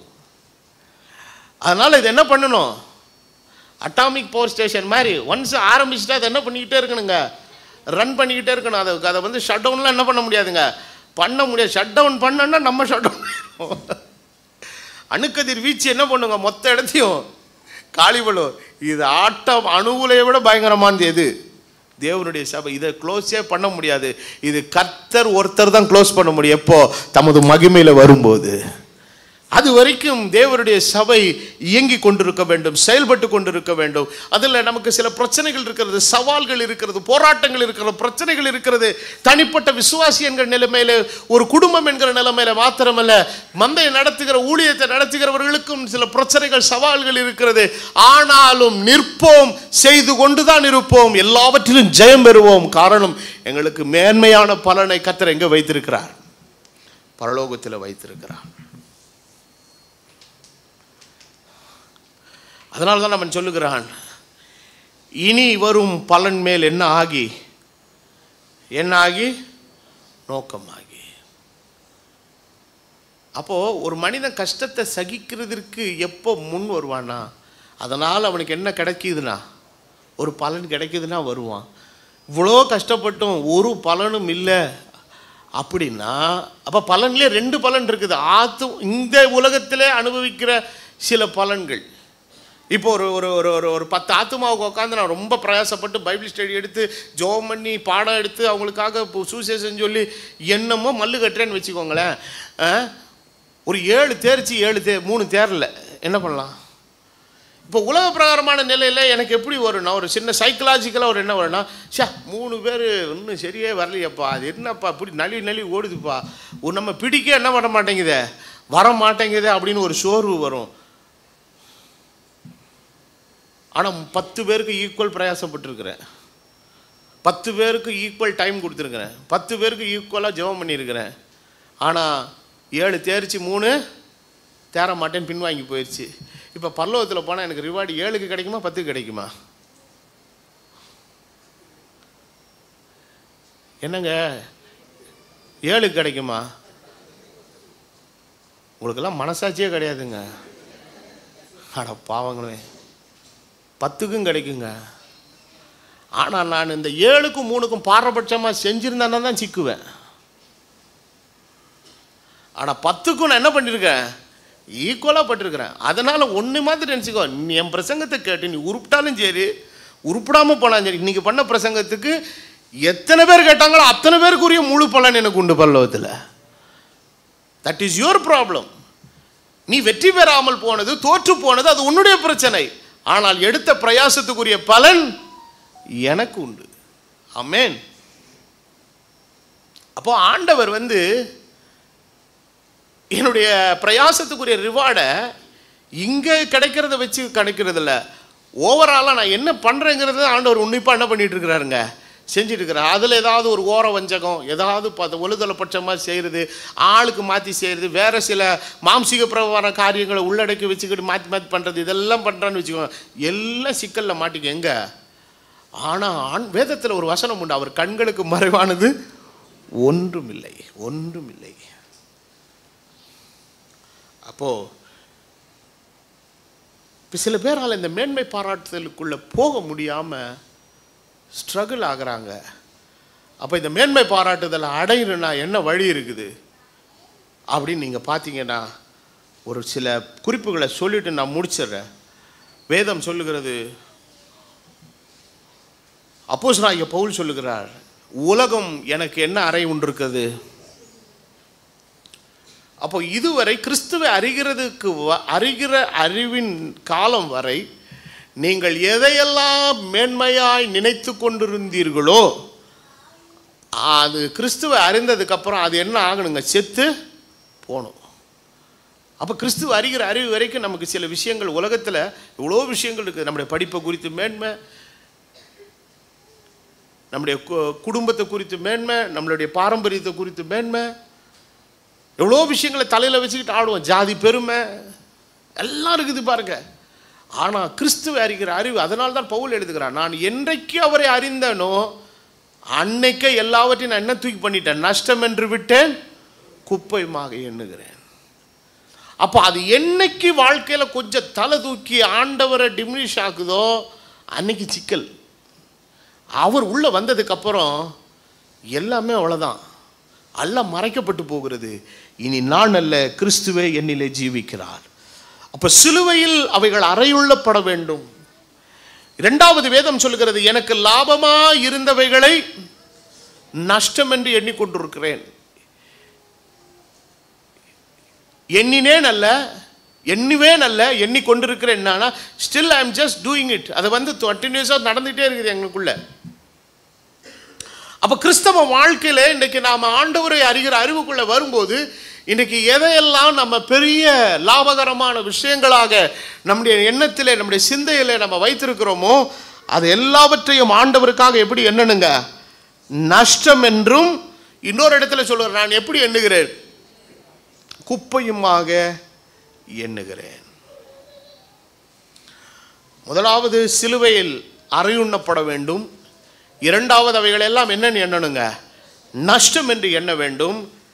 அப்போஸ்தலனாகிய பவுல் பிலிப்பியருக்கு எழுதும்போது சொல்லுகிறார், எப்படியாயினும் அந்த உயிர்த்தெழுதலை அடையும்படிங்கிறார். அப்போ அந்த மேன்மை அடைகிறது, அந்த மேன்மையான காரியத்தை நான் செய்கிறதற்கு, மேன்மையாய் அவரை நினைக்கிறதற்கு எல்லாவற்றை இழந்து அதை அடைந்தே தீர்வேன் என்கிற ஒரு வைராக்கியம் நமக்குள்ள வரணும்.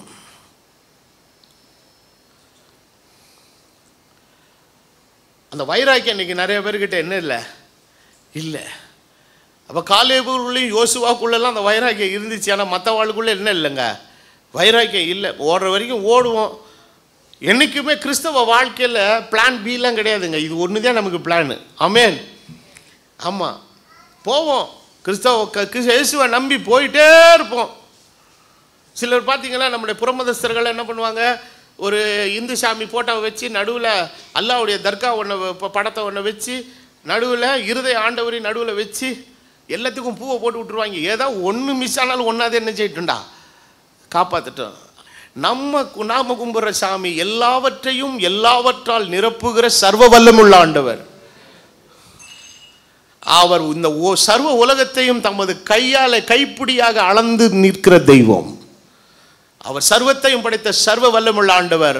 அவர் ஒருவரே ஏக சக்கராதிபதியாக இருந்து எல்லாவற்றையும் செய்து முடிப்பார். அப்போ அதை அடைந்தே தீர்வேனுங்கிற என்ன வேணுங்க நமக்குள்ள, ஒரு வெறியும் ஒரு வைராக்கியமும் இன்றைக்கு நமக்குள்ள வேணும். அதனால தான் பவுல் சொல்லுகிறான், எப்படியாயினும் வாட் எவர் இட் கம்ஸ். என்னுடைய வாழ்க்கையில் ஒரு விஷயத்தை நான் மேன்மையாக நினச்சி அதை அடையணும்னு நினச்சேன்னா I am ready to lose anything. எல்லாவற்றையும் இழக்க நான் என்ன ஆகிறேன், ரெடி ஆகிறேன்.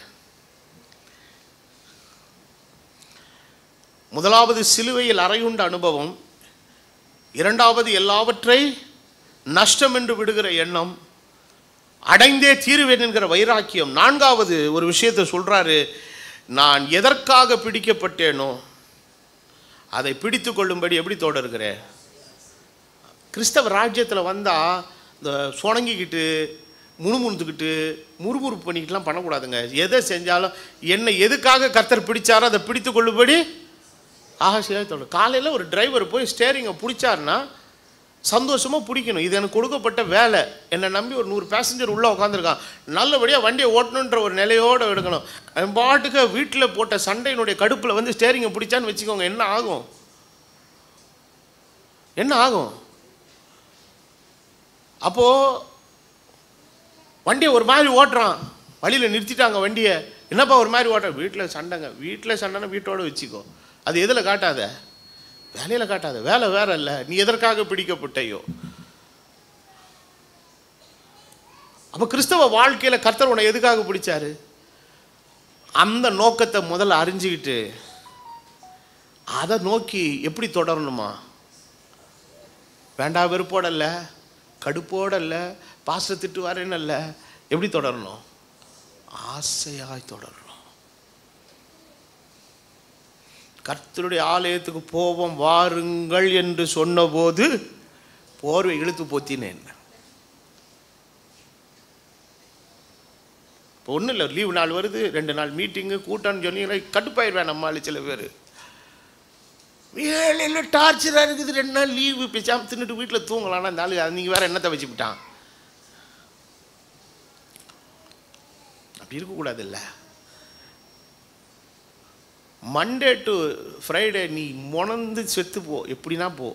ஆனால் சாட்டர்டே சண்டே வந்துட்டால் முகம் எப்படி ஆகணும், மறுமலர்ச்சி ஆகணும். எதுக்காகனா கறிக்காகவோ மீனுக்காகவோ இல்லை. இன்றைக்கி கர்த்தருடைய ஆலயத்துக்கு போகிறோம், ஒரு சந்தோஷமான நேரம். நான் இன்றைக்கி உட்காந்து செஞ்சு யோசித்தேன், 54 வயசாச்சு, எனக்கு மிஸ் பண்ணி ஒரு 3 சண்டே தான் ஞாபகம் இருக்குது. அதுவும் சின்ன பிள்ளையில் ஒரு தடவை அம்மா போட்டுச்சு. இந்த மாதிரி ஏதோ ரொம்ப சங்கடமான ஒரு 3 ஞாயிறுகள் நான் மிஸ் பண்ணியிருக்கேன். அதை தாண்டி என்னால் 54 வருஷமும் எதுக்கே போயிட்டுருக்கிறேன். இந்த ஞாயிற்றுக்கிழமையான எங்கே உழுக்காந்தணும். இது ஞாயிற்றுக்கிழமை மாத்திரம் இல்லைங்க, கர்த்தருடைய காரியங்கள் எல்லாவற்றை நம்ம ஓடுற வாழ்க்கையில் எப்படி தொடரணுங்க, ஆசையாய் கர்த்தருக்காக நாம் ஓடணும். அடுத்து பக்தன் சொல்லுகிறான், நான் பின்னானவைகளை மறந்து நான் எதை நோக்கி தொடர்கிறேன், இலக்கை நோக்கி. இந்த விதமான மனநிலைக்குள்ள வந்தவன் தான் எதை மேன்மை பாராட்டுவான்? ஆமாம், இந்த நிலைக்குள்ள வந்தவன் கர்த்தரை குறித்து மேன்மை பாராட்ட ஆரம்பித்து இவனுடைய மைண்டு ஃபுல்லாகவே எது ஆக்கியூபை ஆகிடும்? ஆண்டவருக்கு அடுத்த காரியம். எனக்கு நல்லா ஞாபகம் இருக்குது, எங்கள் அப்பா சொன்ன ஒரு நிகழ்வு. அவர் கல்லூரி வாழ்க்கையில் ஆரம்பிக்கும் போது பச்சையப்பன் கல்லூரியில் பியூசி முடித்து விட்டு போகிற சமயம்தான் கிறிஸ்துவை ஏற்றுக்கொண்ட காலங்கள். பிறகு லயோலா கல்லூரியிலே அவர் பிஏ பட்டப்படிப்புக்காக சேர்ந்து படிச்சுட்டு இருக்கும்போது ஊழியத்தில் நல்ல வாஞ்சை, சுவிசேஷ ஊழியம், ஆராதனை, அந்த தாகம், பசி எல்லாம் வந்துருச்சு. அவர் சொன்னார், நான் கடைசி வகுப்பு எக்ஸாம் எழுதும்போது அருண்வாயில் பாஸ்டர் செல்லப்பா எனக்காக லயோலா கல்லூரி வாசலில் எனக்காக காத்திருந்தார். 2 பேருமா அந்த ஒரு மரத்தடியில் ஜோம் பண்ணி குழியை தோண்டி அந்த புஸ்தகத்தை புதைச்சிட்டு இதோட அந்த சைத்தன்யம் செஞ்சிச்சு. காரணம் என்னன்னு கேட்டிங்கன்னா, ஆண்டவருக்காக ஓடுறதுல அந்த என்ன இருந்ததுங்க, அந்த ஒரு தாகமும் பசியும் இருந்தது. அன்றைக்கி சாப்பாடு ஒரு பெரிய பிரச்சனை இல்லை, தூக்கம் ஒரு பெரிய பிரச்சனை இல்லை, பிரயாணங்கள் ஒரு பெரிய பிரச்சனை இல்லை, பிரயாண களைப்புகள் ஒரு பெரிய பிரச்சனை இல்லை. அன்றைக்கெல்லாம் ஜனங்க ஒன்றுமே இல்லாத காலத்தில் அடித்து புரண்டு ஓடி வந்தது. இன்றைக்கி வாகன வசதி, ரோடு வசதி, பஸ் வசதி, எல்லா வசதி இருந்து கிளப்புறதுக்குள்ள பெருச்சாலியை முழுக்கின மலைப்பாம்பு மாதிரி சுருண்டு கிடக்காங்க ஆளுங்க. எந்திரி கூலி, சுடு தண்ணி போட்டாச்சு, எந்திரி கூலி. இந்த வீட்டு ஐயாம்மாளுங்க தான் படாத அவசப்படுவாங்க, காலையில் சீக்கிரம் குளிங்கம்மா. ஆனால் வேதம் சொல்லுகிறது, பின்னானவைகளை மறந்து முன்னானவைகளை நாடி நான் லெக்கை நோக்கி எப்படி தொடர்கிறேன்? ஆசையாய் தொடர்கிறேன். இந்த ஒரு காரியம் இன்றைக்கு நம் ஒவ்வொருடைய ஜீவியத்தில் இன்றைக்கு இருக்க வேண்டும். கர்த்தர் கேட்கிறார், இன்று நீ எதை மேன்மை பாராட்டி கொண்டிருக்கிறாய்? அப்போ இந்த உலகத்தினுடைய விஷயங்கள் எல்லாம் இன்னும் கொஞ்ச நாள் தாங்க, எல்லாத்தையும் நம்ம விட்டுட்டு போகிறோம். ஆண்டவராலே சொல்லப்பட்ட எல்லா தீர்க்கமான காரியங்கள் எல்லாம் மிக துல்லியமாய், வெரி அக்யூரேட்லி நம்முடைய கண்களுக்கு முன்பதாய் ஒவ்வொன்றாய் நிறைவேறி கொண்டிருக்கிறது. கர்த்தரை மகிமையிலே சந்திக்க வேண்டிய நேரமும் சீக்கிரம் வந்துவிட்டது. ஆகவே நம்ம இனி மேன்மை பாராட்ட வேண்டியது யாரை தான்? பவுல் இன்னும் ஒரு படி மேலே போய் சொல்லிட்டார், என்னுடைய குடியிருப்பு எங்கே இருக்குதுன்ட்டார். எனக்கு இங்கெல்லாம் பேசுகிறதுக்கெல்லாம் ஒன்றுமே கிடையாது, மேட்ரு எல்லாம் வேறு இடத்துல இருக்குது, வேறு இடத்துல செட்டில் பண்ணிட்டேன். ஏன்னா என்னுடைய குடியிருப்பு எங்கே இருக்குதுங்க? பரலோகத்தில் இருக்குது. அங்கே இருந்து கிறிஸ்து என்கிற ரட்சகன் வர எனக்கு நான் என்னைக்கு கிறிஸ்துவுக்குள்ளே வந்தேனோ அன்னைக்கே எனக்கு வாசஸ்தலம், எனக்கு வீடு, எனக்கு பேங்க் அக்கௌண்ட் எல்லாத்தையும் அவர் எங்கே என்ன பண்ணிட்டாரு? பரலோகத்தில். எனக்கு இங்கே என்ன சேர்க்குறேன்னா இல்லை, எனக்கு தேவைக்கு நான் வச்சுருக்கிறேன், மிச்சது எல்லாத்தையும் என்ன பண்ணிக்கிட்டே இருக்கிறேன்? எந்த பேங்க்குக்கு ட்ரான்ஸ்ஃபர் பண்ணுறேன்? அந்த பேங்க்குக்கு ட்ரான்ஸ்ஃபர் பண்ணுறேன். காரணம், அங்கே எனக்கு சிட்டிசன்ஷிப் எனக்கு இப்போ கிடச்சிருச்சு, எல்லாம் இப்போ ரெடியாக இருக்குது. எனக்கு ஒரே ஒரு என்னன்னா, இந்த தேகத்தை விட்டு பிரிந்து கிறிஸ்துவுடனே கூட இருக்க எனக்கு என்ன இருக்குது? இன்னொரு படி மேலே போய் சொல்கிறார், இதில் தவிக்க பாரம் சுமந்து தவிக்கிறோங்கிறார். எத்தனை பேர் தவிக்கிறீங்க? எனக்கெல்லாம் உண்மையே சொல்கிறேங்க, இந்த உலகத்தில் நடக்கிற இதெல்லாம் ஏச்சப்பா இன்றைக்கி காலையில் வந்துடக்கூடாது அப்படின்னு கடுப்பாக வருது. இப்போல்லாம் வருகைக்காக ஜெபம் பண்ணும்போது கோவத்தோடு தான் ஜெபம் பண்ணு, சீக்கிரம் வந்து தொலைய மாட்டவர், ஏன் ஒரு கடுப்பு ஏற்றிக்கிட்டே இருக்கிறீரு? இந்தா வரேன் இந்த முடிஞ்சு போச்சு, இல்லை இந்த குண்டு ஓட்டாமல வந்துடும். எனக்கெல்லாம் துளி கூட ஆசை இல்லை இங்கே இருக்க. ஆனால் ஒன்றே ஒன்றுக்கு தான், எதையும் விட்டுட்டு போயிடக்கூடாது. அவர் நம்மளை எதுக்காக பிடிச்சாரோ, எதற்காக அழைத்தாரோ, எதற்காக நம்மளை தேவன் தெரிந்து கொண்டாரோ, அதில் ஏதாவது ஒரு குறைபாடை மாத்திரம் வச்சுட்டு என்ன செஞ்சிடக்கூடாது? போயிடக்கூடாது. அந்த ஒரு சின்ன வலி, ஒரு பயம் ஒன்று தான் ஓரத்தில் இருக்கிற வழியை இருக்கிறதுக்கெல்லாம் நமக்கு பிடிக்கலைங்க. எனக்கு தேவை இயேசு சீக்கிரம் வரணும், அவர் சீக்கிரம் மகிமையில் வெளிப்படணும், அவரை முகமுகமாக காணணும், அவர் சமூகத்தில் போய் சேரணும். அந்த ஒரு நாளுக்காக நான் காத்து கொண்டு இருக்கிறேன். அது கூட ஒரு 7 வருஷம் தான். அதுக்கப்புறம் இந்த பூமியில் வந்து அவர் நம்மளை வைத்திருக்கிற இடமே வேறு லெவலாக இருக்க போகுது. அதெல்லாம் நினைக்கும் போது அது என்ன சொல்கிறதுன்னு எனக்கு தெரியல. இவைகளை தியானிக்கும் போது என் இருதயம் கர்த்தருக்குள்ளே களி கூறுகிறது, சந்தோஷப்படுகிறது. இப்படிப்பட்ட ஒரு அருமையான ஒரு லெக்கை கிறிஸ்து நமக்காக ஏற்படுத்தி வைத்திருக்கிறாரே. மேன்மை பாராட்ட எனக்கு நிறைய இருக்குதுயா. இந்த உலகத்தில் எனக்கு மேன்மை பாராட்டுகிறதற்கென்று ஒன்றுமே இல்லை. அப்போது இன்றைக்கு உலகத்தில் இருக்கிற ஒன்றை நான் மேன்மை பாராட்டுகிறானால் அடிப்படை ஒன்றே ஒன்று தான், இன்னும் அவரை அறிய வேண்டியவரை அறிய வேண்டியபடி இன்னும் நான் முழுமையாய் அறியவில்லை. இதனுடைய விளைவு தான் இவையெல்லாம் இன்றைக்கு நம்முடைய வாழ்க்கையை கர்த்தர் தாம் இந்த நாட்களிலே மாற்றி தமது மேன்மையான வருகைக்கென்று தேவன் ஆயத்தப்படுத்துவாராக என்கிற நல் வார்த்தையோடு நான் செய்தியை நிறைவு பண்ணுகிறேன். நாம் யாவரும் எழும்பி நின்று ஜெபம் பண்ணுவோம். நாம் யாவரும் ஜெபம் பண்ணுவோம். எல்லாரும் கர்த்தரை ஸ்தோத்திரம் பண்ணுவோம். இந்த நாளிலே கேட்ட ஆண்டவருடைய வார்த்தைக்காய் கர்த்தரை ஸ்தோத்திரம் பண்ணுவோம். ஹல்லேலூயா, ஹல்லேலூயா, ஹல்லேலூயா. இந்த காலவேளையிலே நீ எதை மேன்மை பாராட்டுகிறாய்? நீ மேன்மை பாராட்ட ஒன்று இருக்கிறது, சிலுவை, அவருடைய நாமம், அவருடைய நீதி, அவருடைய தருகிற பலன், அவருடைய மேன்மையான உயிர்த்தெழுதல். இதை அடைய நீ சிலுவையில் அறைய வேண்டியது அறை, ஒப்பு கொடுக்க வேண்டியது ஒப்புக்கொடு, எல்லாவற்றை விட வேண்டியதை விட்டு நீ லெக்கை நோக்கி தொடரு. மகா இரக்கமும் கிருபையும் பரிசுத்தம் உள்ள பிதாவே, இந்த காலை வேளைக்காய் மக்கள் நாங்கள் நன்றி செலுத்துகிறோம். ஆவி மணவாட்டி வா என்கிறார்கள், கேட்கிற நாங்களும் வா என்கிறோம். ஆண்டவரே, நீர் மேகங்களில் எங்களை நீர் அழைத்து கொண்டு போக சீக்கிரமாய் வருகிறீர். இந்த உலகத்தில் நாங்கள் பாரம் சுமந்து தவிக்கிறோம், இந்த சரீரத்தில் பாரம் சுமந்து தவிக்கிறோம்.